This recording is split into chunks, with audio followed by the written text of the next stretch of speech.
Lies, lies, and more lies.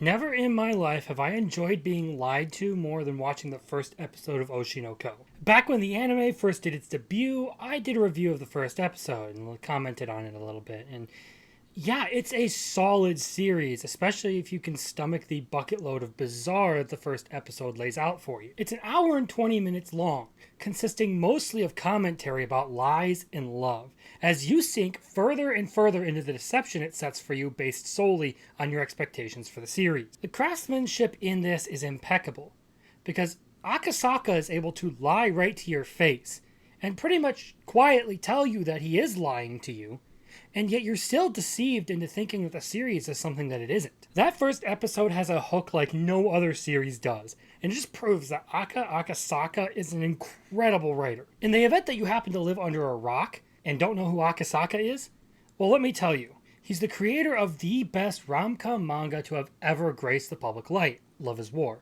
And with Oshi no Ko, his track record proves that Akasaka knows damn well how to write a story. And while the rest of the series might not be nearly as sensational as the pilot episode, it is still a solid piece of fiction that details the mess that is the entertainment industry and the daily lives of those who work in it. This is normally the part where I would launch into the synopsis of the show, but for those of you who are uninitiated and haven't watched this, I recommend you don't spoil yourself and go into it completely blind. You go in blind and you watch it subbed. Now, I normally don't make a huge stink about sub versus dub because I watch mostly dubs myself.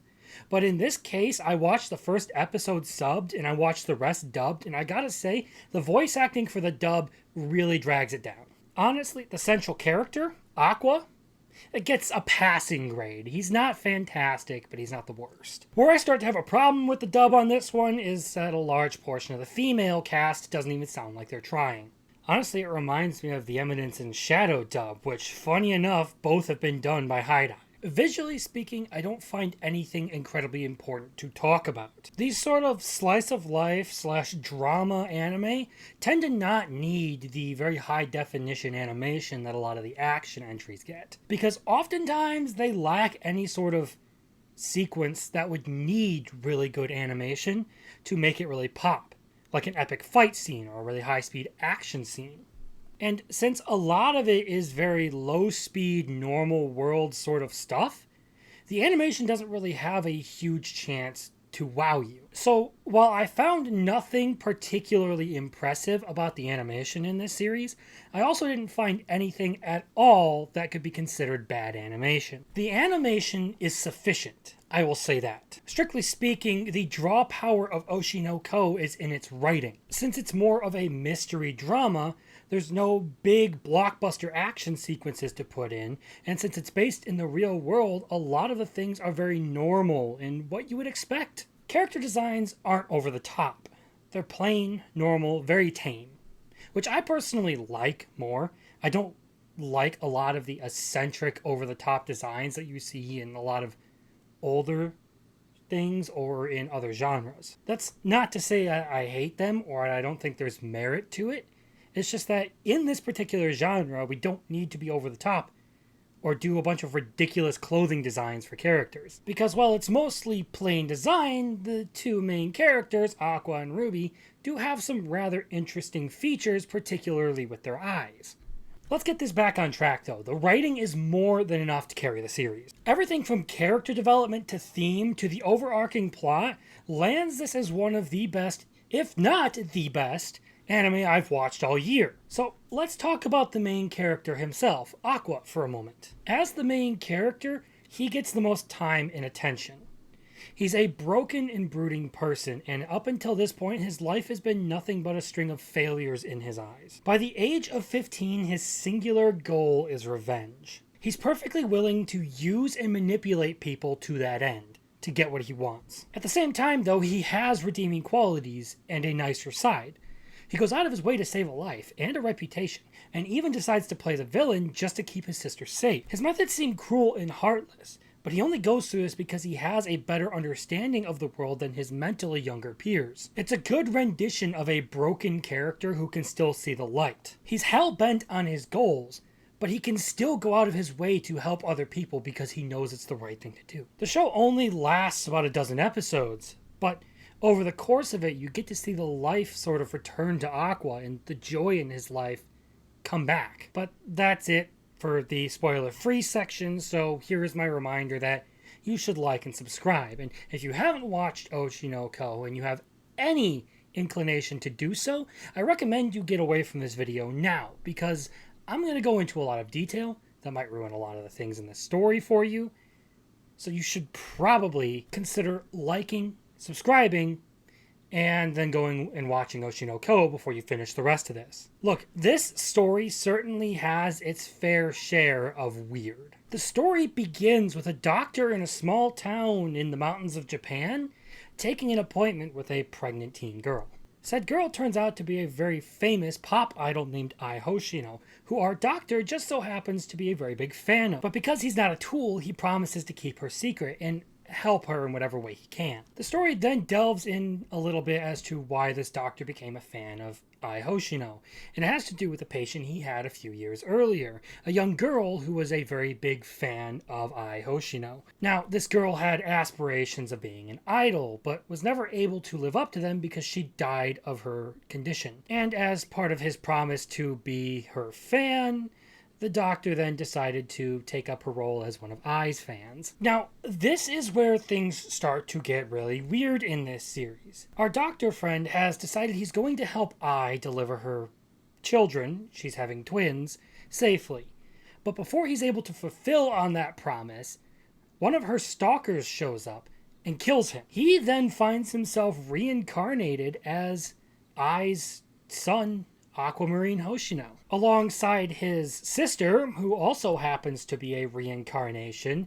Guess who? The little girl I was talking about earlier. They decide that it's going to be their life's mission to help their mother achieve her dreams. Almost the entirety of the rest of the pilot episode is then dedicated to establishing the family bond between Ai and her two children, while also covering her daily life as an entertainment and as a pop idol. She steadily gains popularity over 3 years. And as this is covered in the show, there's also this dialogue about lies and love going on, talking about whether she can actually truly love people and how her lying to her fans was her form of love. Still, in spite of how hectic it can be, Ai proves somewhat capable of balancing her life as an entertainer and as a single mother of 2 children. The final 10 minutes or so of the pilot episode delivers one of the greatest sucker punches I've ever been hit with in all of anime.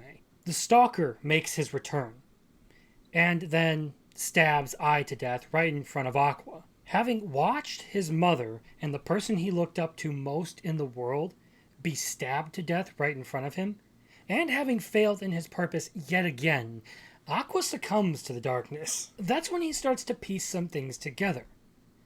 The familial relationship between Ai and her 2 children is something that had been kept a secret from the entire world. Only a single-digit number of people actually knew about it. And yet, somehow, not only had the same stalker who had killed the doctor early in his previous life shown up and killed Ai, he had also known about the kids.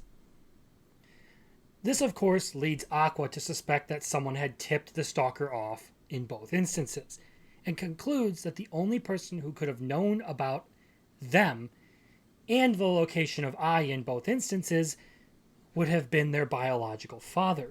The last act of the first episode of Oshi no Ko is Aqua swearing to get revenge on his biological father for the death of Ai. One of the things I want to point out is that the first episode is steeped in this narrative about lies and love.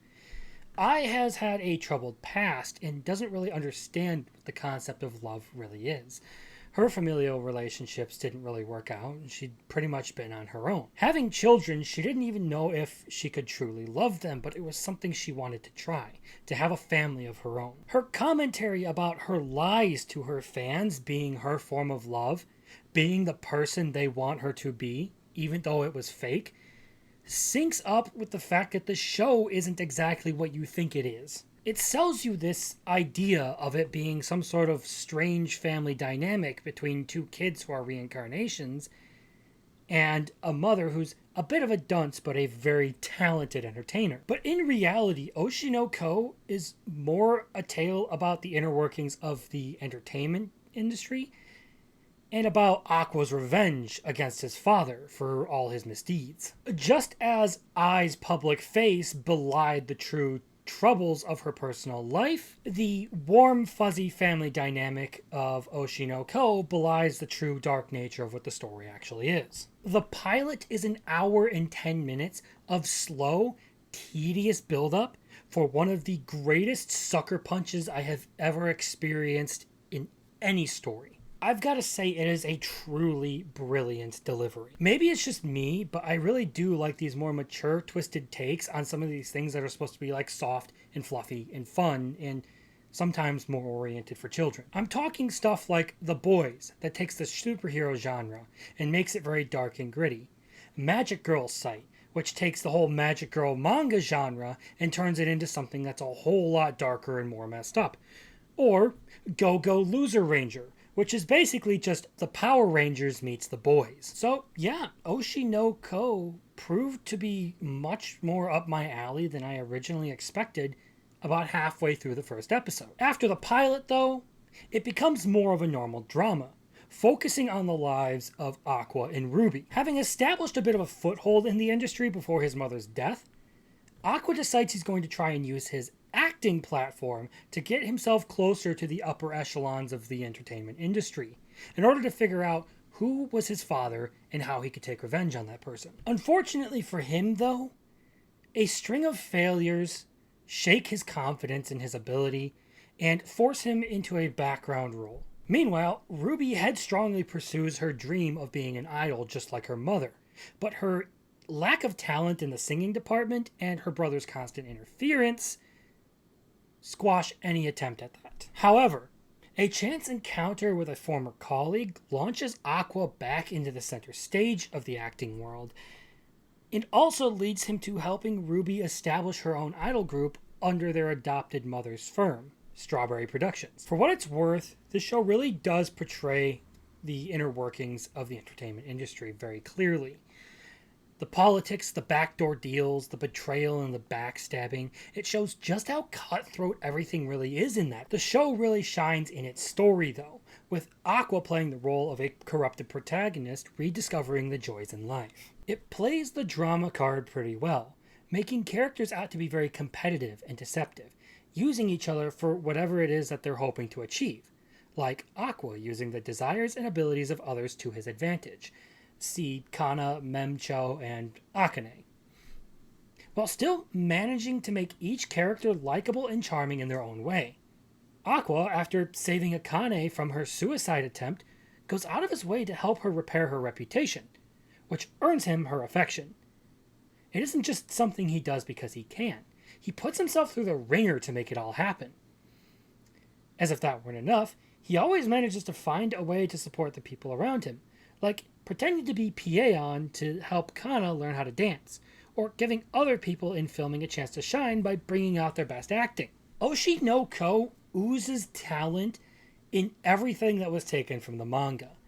Even in spite of watching the pretty awful English dub, the show was still freaking fantastic. The show is a solid 9.5 out of 10 in my book, and is absolutely worth your time to watch. I'm personally really looking forward to Season 2, and I'm considering picking up the manga now to add to my collection. But that's enough out of me. Thanks for your time and for watching this video, and I will again remind you, if you've watched all the way to this point, to please like and subscribe. Thanks, and later.